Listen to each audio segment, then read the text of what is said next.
একটা কথা জীবনের সাথে সেট করে নিতে হবে, আমি জিতি নয় শিখি, আমি কখনো হারি না। জীবনের সাথে সেট করে নাও, জেনজি অফ জেসর, আমি কখনো হারি না, আমি হয় জিতি নয় শিখি। চিল্লায় বলো ঠিক কি না? এই ধাক্কা ধাক্কি আমি জানি এগুলো ভালোবাসার ধাক্কা ধাক্কি, এজন্য আমি সহ্য করে নেই। এগুলো যে ভালোবাসার ধাক্কা ধাক্কি এটা আমরা বুঝি। পৃথিবীর কোন আইন, সিকিউরিটি প্রোটোকল দিয়ে এটারে মানানো যাবে না, কারণ এটা তো ভালোবাসা, লাভ। লাভ কোনো আইন কানুন দিয়ে বাধা যায় না, মানানো যায় না, ঠিক কিনা বলো?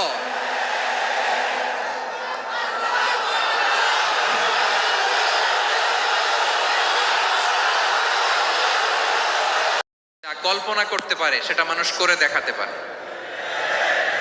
তুমি তোমার কল্পনার রাজ্যকে সাজাও, তোমাকে হারাতে পারে এমন কোন শক্তি আল্লাহর জমিনে নাই। তোমার কি শক্তি, কি সম্ভাবনা তুমি জানোই না মিয়া।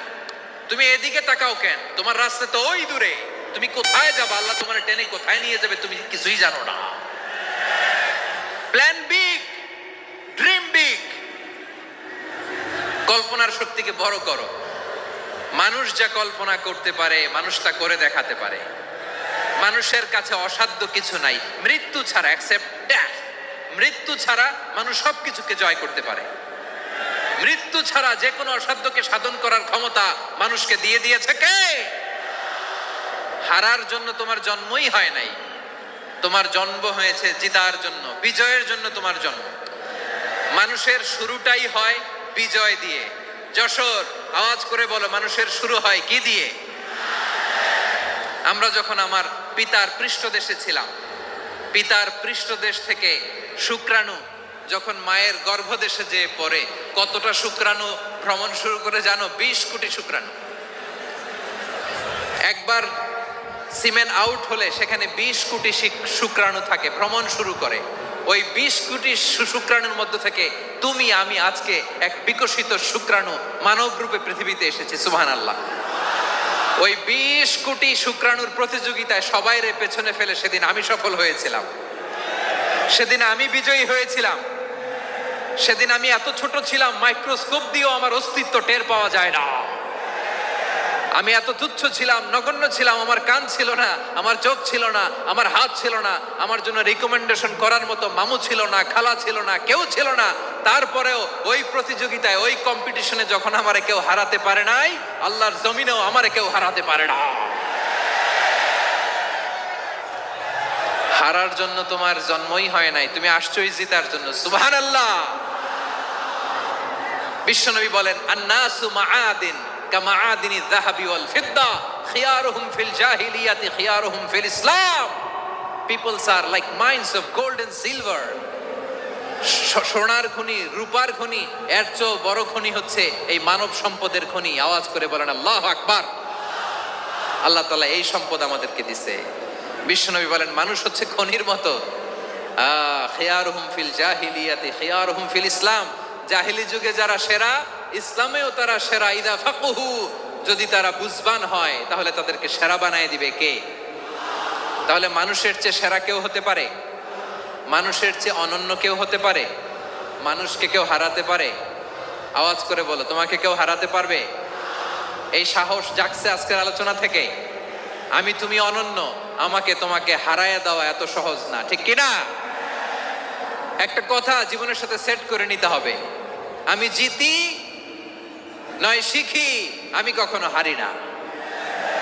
জীবনের সাথে সেট করে নাও, জেনজি অফ জেসর, আমি কখনো হারি না, আমি হয় জিতি নয় শিখি। চিল্লায় বলো ঠিক কি না? আমি কখনো হারি না, আমারে হারানো এত সোজা না। কি সাহস জাগছে? বুকে সাহস জাগছে? তাকবীর পড়ো, লিল্লাহে তাকবীর। তো 15 বছরে কারা ছিল জানেন তো? হ্যাঁ, শুধু ওনাদেরকেই দোষ দিয়ে লাভ নাই। স্বাধীনতার পর থেকে শুধু শাসকের হাত বদল হয়েছে, আমরা কিছু পাই নাই, ঠিক কিনা বলেন? শুধু ওনাদের দোষ দিয়ে কি লাভ? একদল খাইছে, আরেক দল খাওয়ার জন্য রেডি হয়ে আছে।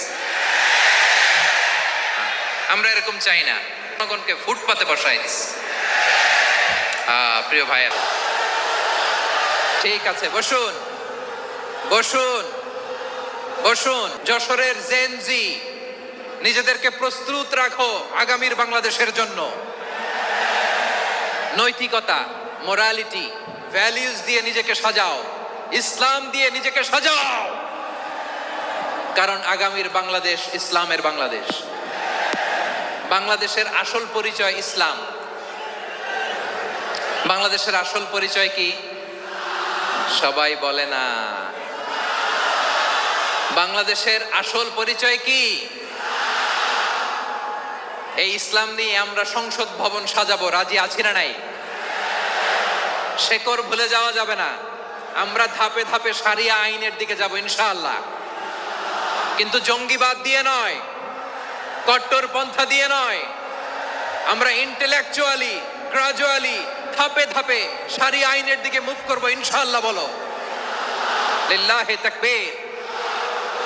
এদেশের আসল পরিচয় সবাই বলে না, আওয়াজ করে, এদেশের আসল পরিচয়। এদেশের আসল পরিচয় কি? ইসলাম দিয়ে আমাদের সংসদ ভবন চলুক, আমরা চাই কি চাই না? বঙ্গভবনে লা ইলাহা ইল্লাল্লাহর পতাকা উড়ুক, আমরা চাই কি চাই না?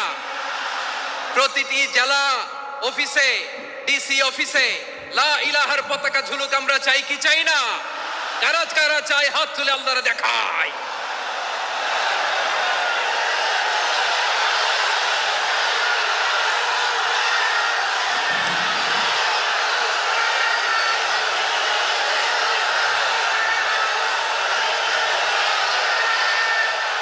মাশাআল্লাহ মাশাআল্লাহ মাশাআল্লাহ মাশাআল্লাহ। যশোর, আওয়াজ করে বলো, ভালো মানুষ না খারাপ মানুষ? বুঝে বলছে তো? মানুষ ভালো হলে যে কত ভালো।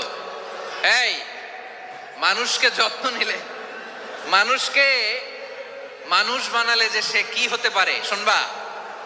হ্যাঁ, নাকি মোনাজাত দিয়ে দিব? শুনবা? তাহলে থামতে হবে। থামো, আমি যখন বলবো থামো থামো। আচ্ছা, জাপানের দুইটা উদাহরণ দিলাম, এবার আমার দেশের দুইটা উদাহরণ দিব না?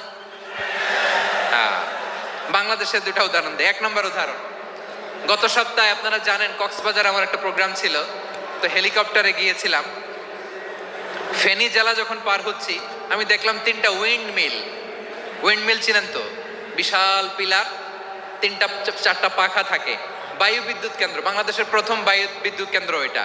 মুহুরী প্রজেক্ট বলে এটার, সম্ভবত মুহুরী প্রজেক্ট। তো সাগরের বাতাসের ঝাপটায় এটা ঘুরে এনার্জি হয়, ইলেকট্রিসিটি উৎপাদন হয়। তো আমি পাইলটকে বললাম, ভাই এগুলো থেকে কেমন ইলেকট্রিসিটি উৎপাদন হয়? কয়, হুজুর একটু হয় না, কিছুই হয় না। কিছুই হয় না মানে? বলে, হুজুর বাংলাদেশে যত উইন্ড মিল আছে এটার পাখা একটাও ঘুরে না।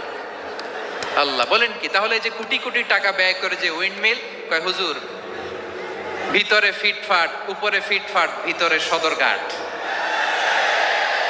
তার মানে কোটি কোটি টাকা দিয়ে এই উইন্ড মিল বানায়, এখানে কিছু নাই। দুর্নীতির আড্ডাখানা, আখড়াখানা বাংলাদেশ, ঠিক কিনা বলেন? হায় রে, জাপানিজরাও মানুষ, আমরাও মানুষ। আমার এক নিকটাত্মীয় সরকারি চাকরিজীবী, উনি আমাকে বললেন, বাংলাদেশের আরেকটা উদাহরণ দেখি। উনি আমাকে বললেন যে প্রতি বছর আমাদের অফিসের ফার্নিচার চেঞ্জ করে। আমি বললাম, প্রতি বছর ফার্নিচার চেঞ্জ করে কেন?